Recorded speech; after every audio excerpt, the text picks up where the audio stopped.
I am the Tofu Golem. Please enjoy the video. You start by preparing the phone and getting the right app. First, back up important settings. This protects you if a theme misbehaves.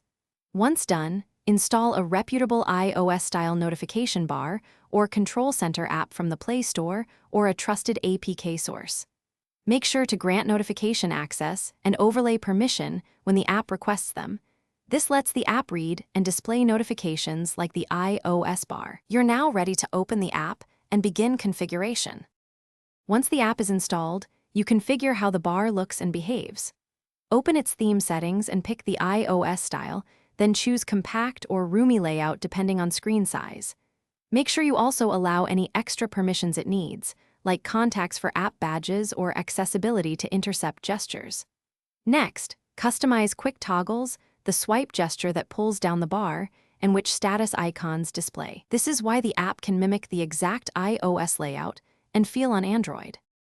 To finish, test the new notification bar by sending messages and checking banners and badges. Adjust banner duration and priority so important alerts appear prominently. Make sure to disable battery optimization for the app and enable auto start where present, otherwise the service may stop in the background. If notifications don't appear, check notification access, overlay permission, and that do not disturb isn't blocking banners.